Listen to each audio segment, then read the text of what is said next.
Hello there, you guys, and welcome to La Villageoise, which is the third little etude in the Old Masters for Young Players series that we're doing. Link below, and for those of you on Patreon, there's also a link for you in the description on our post today, and there's also an accompanying picture with all the details, all the very many details.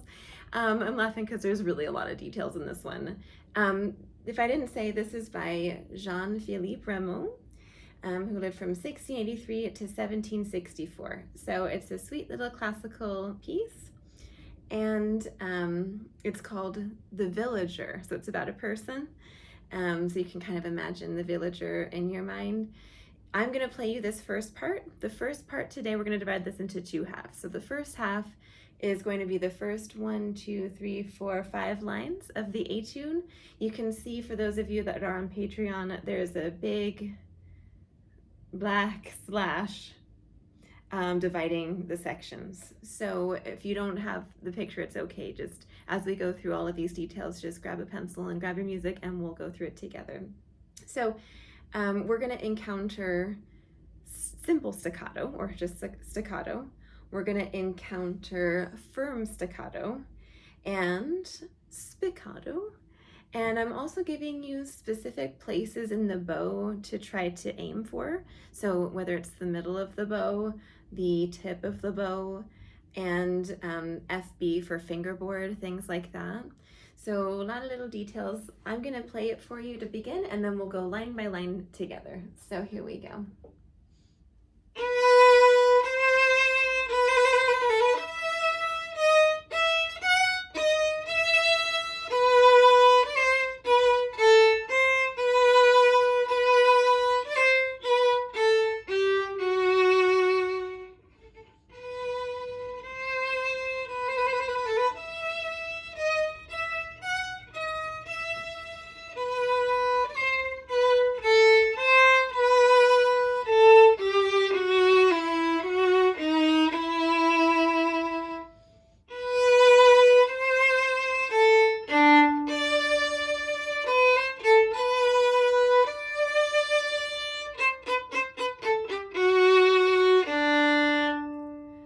This is why we've been doing all the bowings that we've been doing. We took a month and some change to study them because we're going to encounter so many of them right here. So let's go line by line.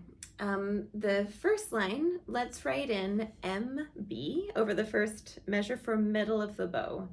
And I circled the mezzo forte because we want to start with a nice speaking voice kind of dynamic.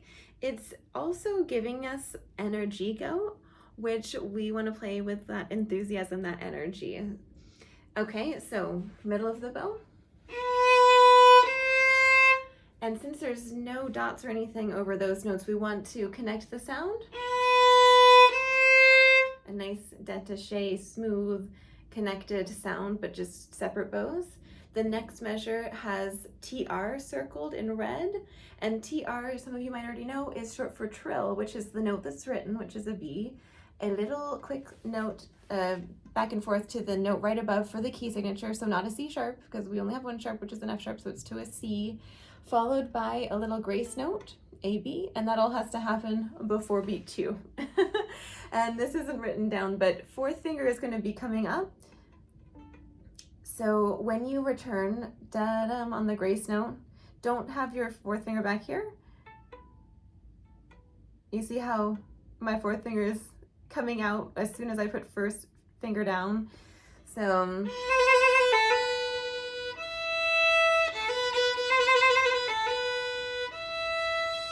you're gonna have to practice that slowly. Just over and over again. So you could write prepare fourth finger if you want there too. Measure 3, we have simple staccato, which we're gonna just do move, stop. And it's really important that we stop. We have to separate the sound between the notes. And there's even a fourth finger there for the E.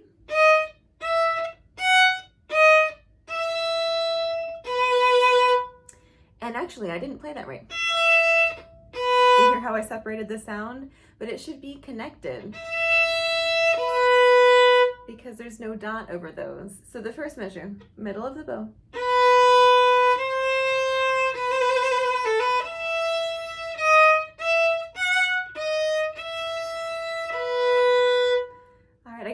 play first line. That was not the first measure, that was the first line.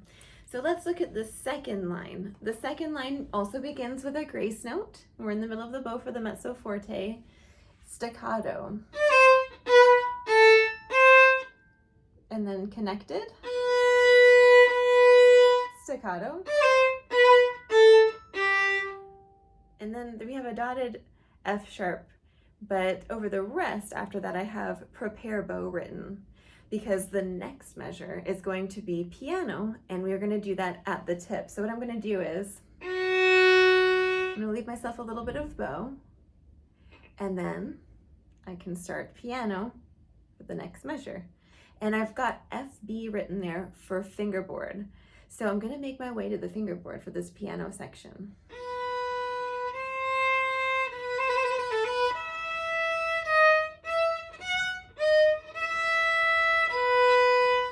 We've got a crescendo, which we're going to do by using more bow progressively.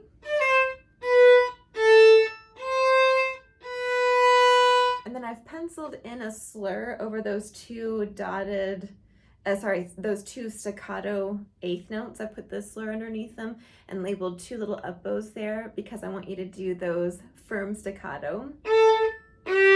Firm staccato is like staccato, or the simple staccato, which is just move stop. But the firm staccato is where you just do that in the same bow direction. So you just have to stop the bow in between. Your bow stays on the string. So,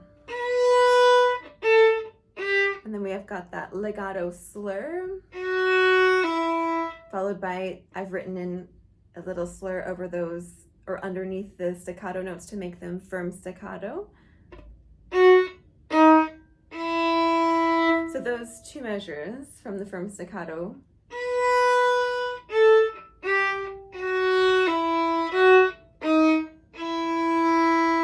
And then we need to retake the bow and start in the middle for the mezzo forte. Staccato. There's an accent, and the accent we do by using first finger. We're gonna press, so we get a little ta, little attack. Can you hear that? That wasn't very good. Make sure that you don't do that here.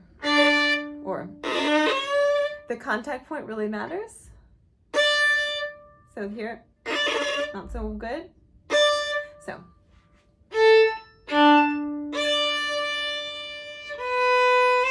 And then we have a little staccato on that last note of the slur. So what I'm doing is I'm stopping the bow after the C. Stop, so I can re-articulate and separate the sound. So.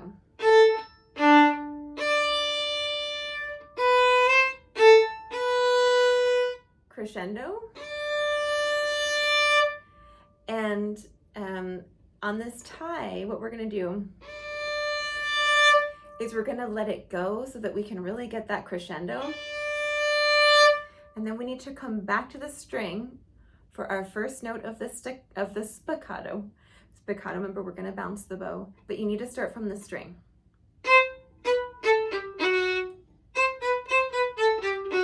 So once again, off, return.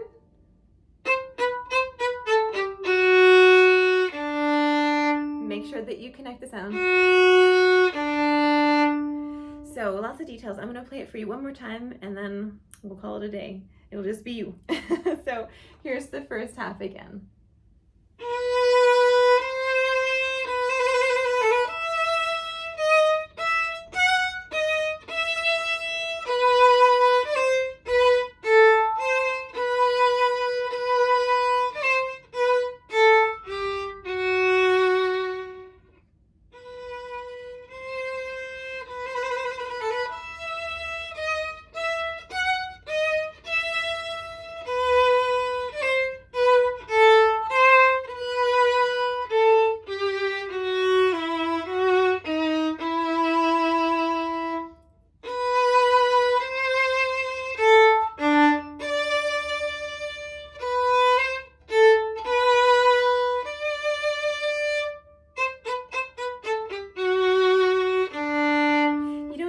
I was doing the rhythm wrong. Hold on a moment. It happens. Let's take a look and see. Maybe some of you caught that immediately. 1 and 2 and 1 and 2 and.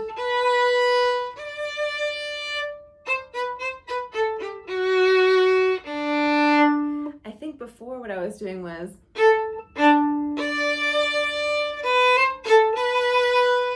So that's so funny.